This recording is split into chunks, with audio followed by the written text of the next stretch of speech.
and welcome to KMTV, your roundup of what's going on in Kent on Friday, May the 29th. A 45-year-old man from Broadview Farm in Gillingham, who almost died when part of his leg was blown off by a shotgun in 2009, has been spared a jail sentence for benefit fraud. Jem Collins has more. Yes, well, Gary Treby, who was shot and seriously injured when his brother was murdered 5 years ago, has been spared jail for benefit fraud. He was instead handed a 3-month suspended sentence after admitting fraud by failing to disclose information.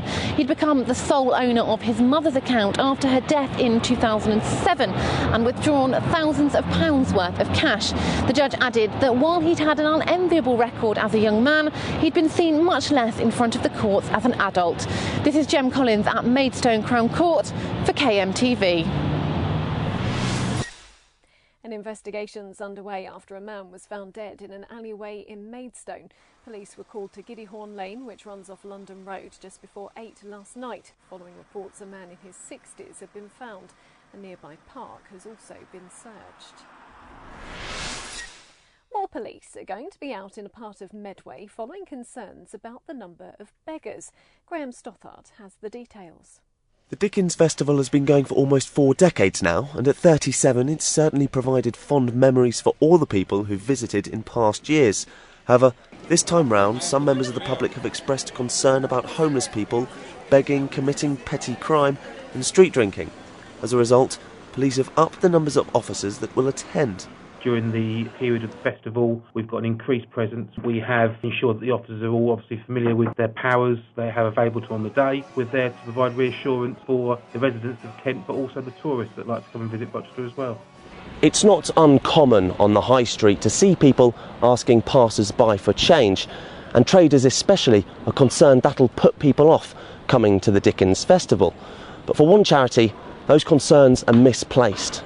I do feel for the traders because I could see it being a problem, but I think really you need to look at why the people are there in the first place.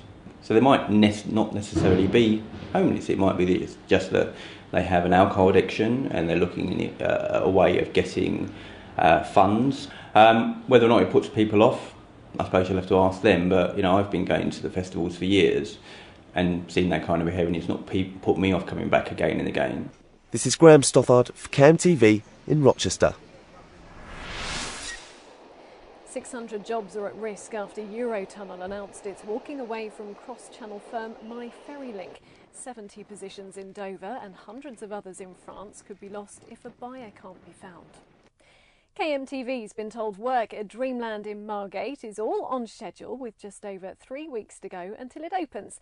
The seafront site is being turned into the country's first heritage amusement park, following an 11-year campaign to bring it back into use. It'll feature dodgems, a helter-skelter and a rebuilt wooden scenic railway roller coaster. A stranded 4x4 was left almost completely underwater after a rising tide hampered police attempts to pull it from the sea. The Land Rover was parked on Shinglebank Beach in Minster yesterday afternoon as its owner went out on a boat. However, when the boat's engine failed, the owner failed to get back in time to save the vehicle from getting submerged. And finally, firefighters are asking parents to be wary of leaving children in locked or unlocked cars after attending a rescue in Dover this week. It's also been revealed they've attended at least 2 such incidents every week so far this year. Now fire engines are set to be equipped with a special tool enabling them to open car doors with minimal damage. We've seen roughly about 50 incidents that we've been called to since the start of the year. So we're only a few months into the start of the year, and we've seen 50 incidents where we've gone into. We think that's a little bit worrying for us, bearing in mind that we're coming to the time of year now where things get a little bit hotter, hopefully. The weather starts perking up, and the one thing we want to try and warn people about is people being locked in cars, because it can be very distressing. There's more local news on KMFM, and you can follow us on Twitter and Facebook. But that's it from KMTV.